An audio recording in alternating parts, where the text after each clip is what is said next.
When you think or speak about hope, what are you really talking about?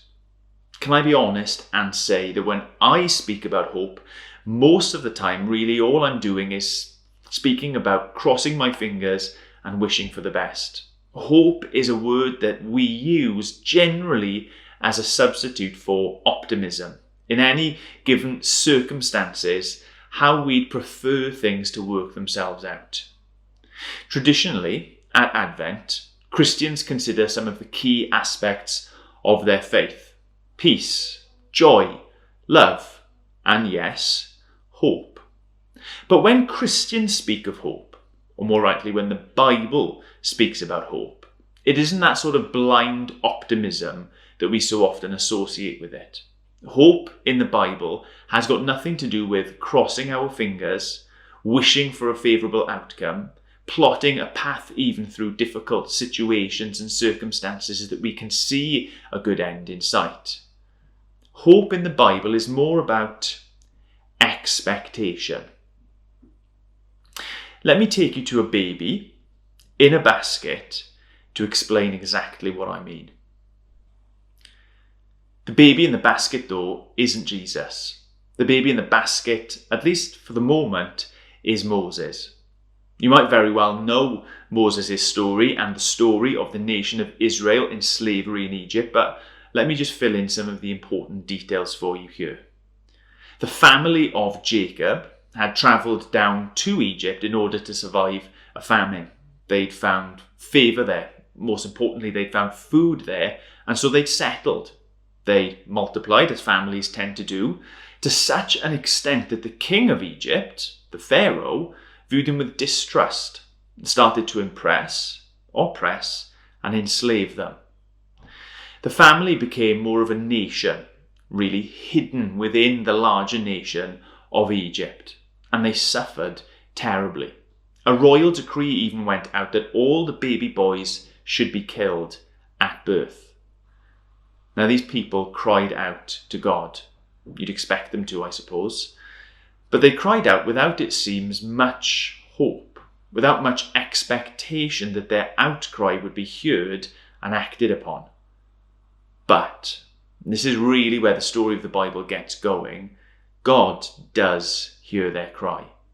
He remembers the promises that he'd made to generations past of that same family, and he acts in a mighty and a miraculous way. Moses, that baby that was destined for death along with all the other boys, is rescued in a basket. And when he's older, he becomes the leader that God uses to take the people out of Egypt and set them on their journey home. I suppose you've heard of the 10 plagues that God used as a symbol, as a sign that he was about to do something miraculous. You've probably heard of the crossing of the Red Sea. It's a properly mad story.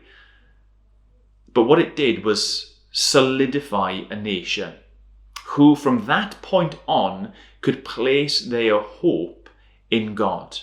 Not simply to cross their fingers that he might do something in the future, but expect him to be the sort of God who continues to keep his promises and continue to do things in their favour. The problem is, and this is so often the way with the human race, things got quite ugly. The people forgot what God had done for them. They forgot the things that he'd commanded them to do. They rebelled, they turned their own way. And it got to the point where God sends a number of prophets to let the nation know that the home that he'd brought them into all those centuries before, he was going to actually kick them out of. But in the middle of all of that bad news, there was a promise that this kicking out was only going to be a temporary measure. For example, the prophet Isaiah. The prophet Isaiah had an awful lot to say about the nation's rebellion against God and what God was going to do in terms of dealing with that rebellion. But he also had this to say: the people walking in darkness, in that ugly place, away from home, under the foot of an oppressive nation, they will see a great light. On those living in the land of the shadow of death, a light will dawn. You will enlarge the nation and increase their joy.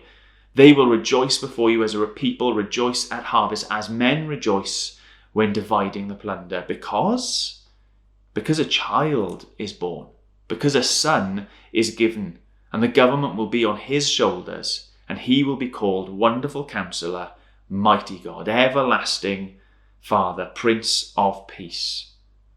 This child, this son, who is God with us, of the increase of his government and peace, there will be no end. He'll reign on David's throne, over his kingdom.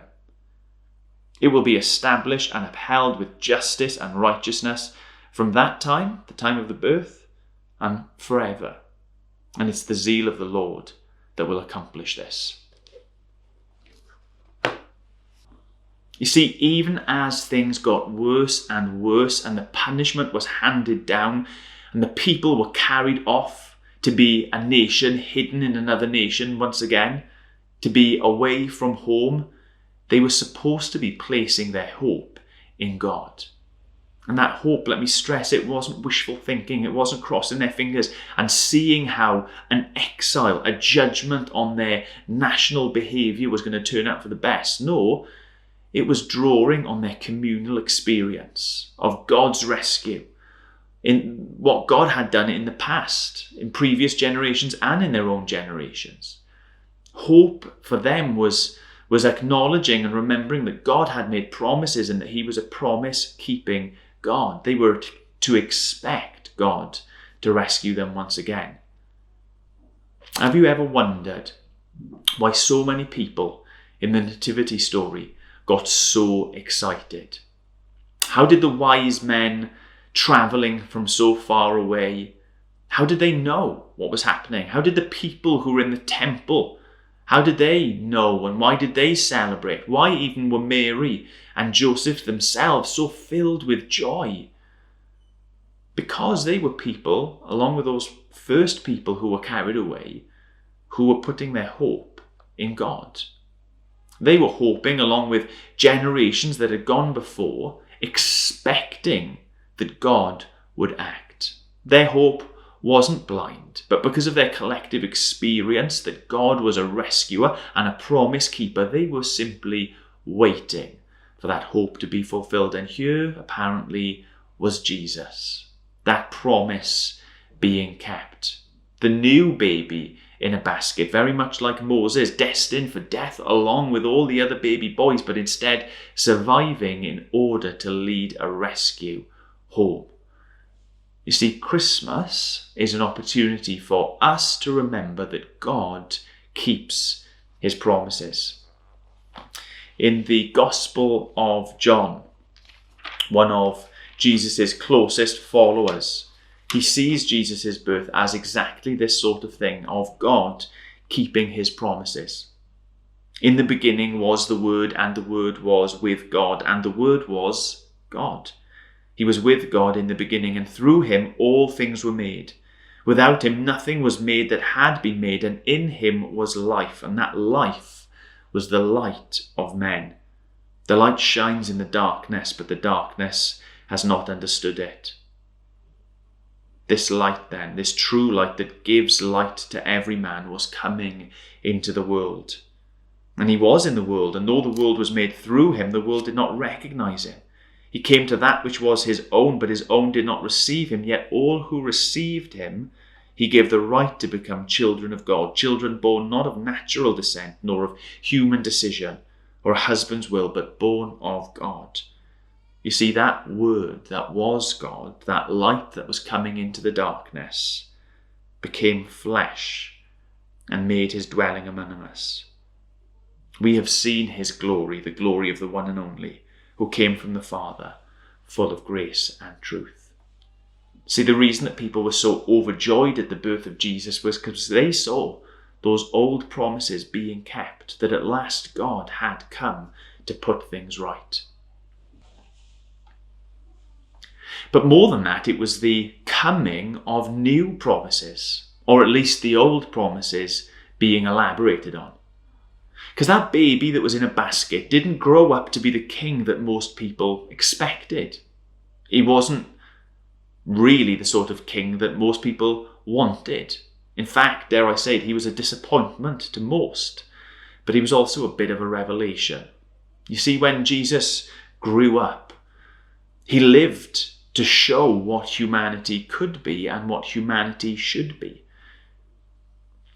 He rejected selfishness. He rejected self-serving. He rejected putting himself at the centre of everything, and instead lived a life for the good of those he had come to save.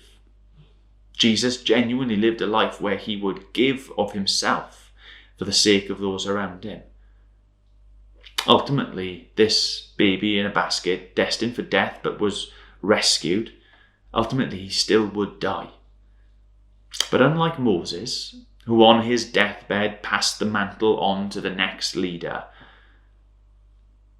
this leader rose from the dead, defeating death. And with that new resurrection life, in a sense, made us all a new promise too. A promise that there is life available beyond death, life that we can't really comprehend, a physical life like we know it, but completely and utterly different, totally and utterly wonderful and perfect, totally free from all the pain and the problems of life as we experience it. If you like, it would be like a people walking in darkness at last, seeing the light. So when Christians speak about hope, we're not speaking about wishful thinking. I want there to be something after life, so I'll cross my fingers and hope for the best. When we speak about hope, when we speak about faith in Jesus and the life to come, it's based on experience. Now, certainly a lot of those experiences aren't our own experiences. They're experiences that have been passed on to us by previous generations, but that doesn't make them any less legitimate. Here's an example. I teach my kids to respect and to trust police officers. Now they, I hope, will do that, but not because they've experienced anything, but because I'm passing my experience on to them. That I have experienced things in my life where, as a lost child in a foreign airport, I was looked after by a police officer and I returned to my parents. That when, as a grown-up, I suffered a break-in, it was the police who came straight away, helped me out and caught the man who'd broken into my house. I share my experiences with my kids and they learn to trust and to hope in them too. And so when we speak about hoping in Jesus, it might be based on other people's experiences, but it might be based on our own experiences. I've experienced so much in my life from God, from Jesus, that I don't just cross my fingers. I don't just close my eyes and hope for the best. I expect that he will continue to be a promise-keeping God. And that expectation ultimately is pinned on one event in history. That Jesus died and that he beat death, that he rose to life again. Now that's not a very seasonal thing to consider. It's not very Christmassy, but ultimately it's the reason that anyone has faith in Jesus. Not because we like the idea of it, although to be honest, I do, but because we're convinced that he really has conquered death and that he's invited you and me to benefit from that. Now, I don't know what the See You There in Aberystwyth are going to be putting on, offering to help you explore and to investigate this all for yourself. But I'd encourage you that whatever it is, grasp it with both hands. Find out for yourself why you shouldn't just cross your fingers and hope for the best, but that based on what God has done, based on who Jesus is and what he has done, you can put your faith, put your trust, put your hope in him. You can expect because of Jesus. Thank you so much for listening. God bless and Merry Christmas.